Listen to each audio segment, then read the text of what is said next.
What's up, guys? This is a video for anyone thinking about buying a Jeep YJ. The Jeep YJs are the 87 to 95 year model Wranglers, easily identifiable by the square headlights. Only two-door Wrangler that I can think of off the top of my head with square headlights. I know Jeep made some other products such as the trucks with squares, but no one cares about them because they're not Wranglers. There's just a few things that when it comes to the YJs that really need to be looked at carefully because they had some rust problems, and because of that, let's just get into it. First thing is, when you are thinking about one, check up here. There's a bushing right at the top of this shackle. Just want to make sure it's all good.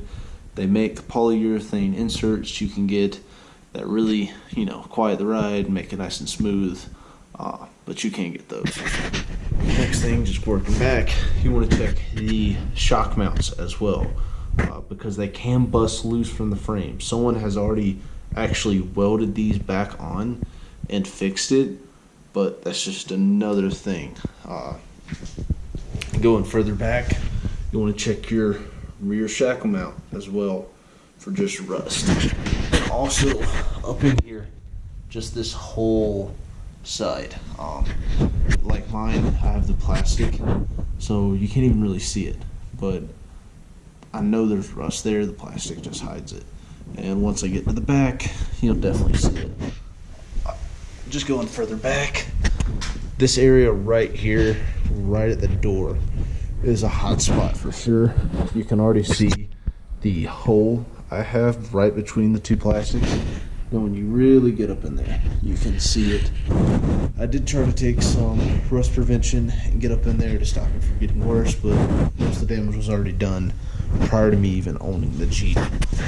Then when it comes to this rear frame rail, you want to really take a look at it. You see where mine's rotten right at the body support? It really needs to be fixed, like ASAP. But check on the underside of this frame because it can be very, very rotten. My bump stop's already rusted off completely. But just, you really want to check this frame rail. They do make a patch section that you can just have someone put in right there. It comes with new bushings as well for your rear shackle and, all the fancy parts that go with that. Obviously, floor pans, that's kind of a given.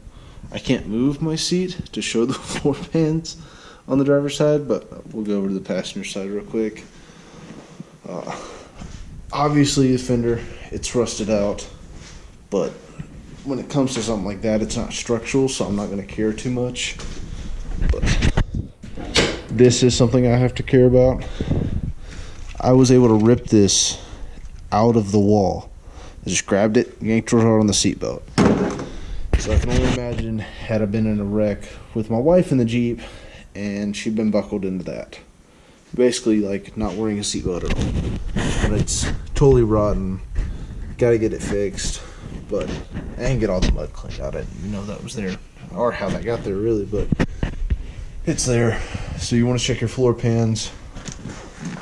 Let's see if I can get this stuff out of the way.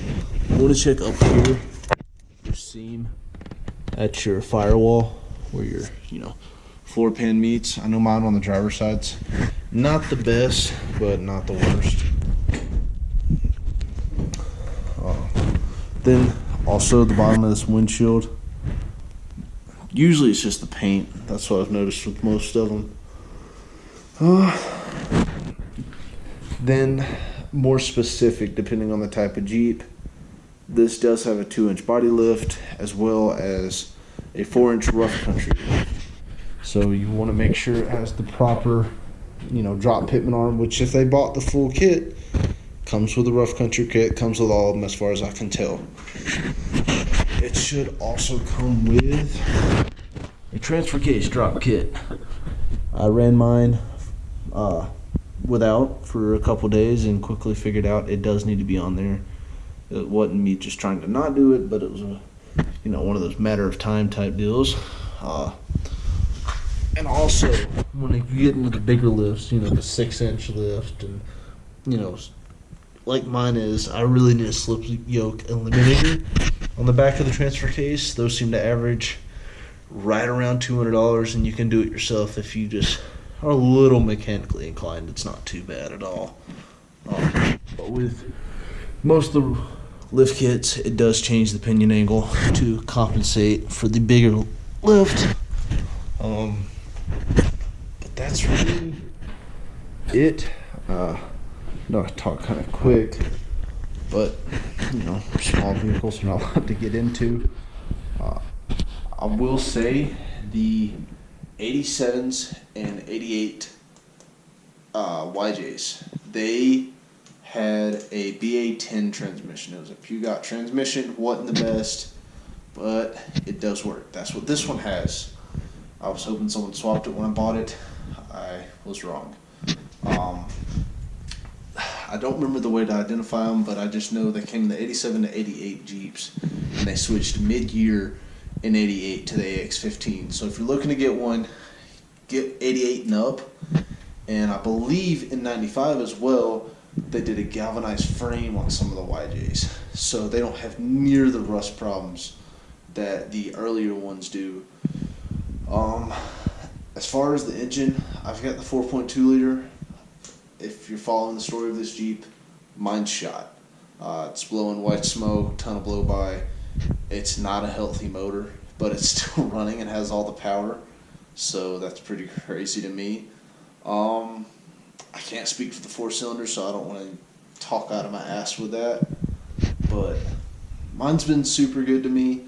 Never had the transfer case problem. One thing that is worth mentioning is I had my 4-wheel drive fail. And I had to learn about this. But this is your CAD, your central axle disconnect. It's a vacuum system. Jeeps aren't true 4x4. It's really just that wheel that's 4x4.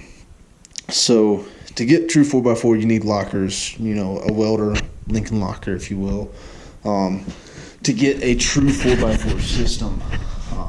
But I'm going to be swapping the 1-tons and throwing lockers in that.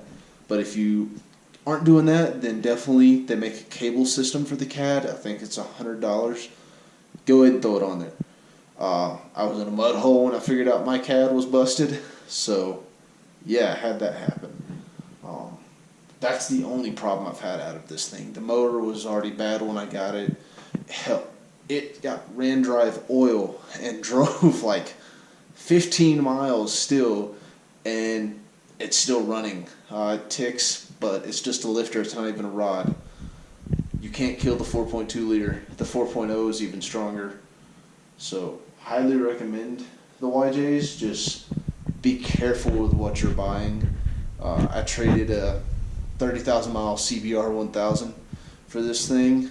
So, yeah, if that says anything. That's really all I can say about them. The steering on a lifted Jeep, it's a lifted Jeep. Don't expect great, but don't expect horrible, because they can be done right. I did put all new steering on this one when I did the 4-inch lift. The only thing I got to do now is get a new steering box to take away all the slack. So just take the time. There's tons of parts out there. You can do anything with these Jeeps. But just take the time, do it right, do your research, know what you're getting into, and carefully look them over, especially for the rust problems on the YJs. If you have any questions, shoot me a message. My Instagram's on my channel page and in the description. My Snapchat is too. But that's all for now. Like and subscribe, share with your friends. Thank you.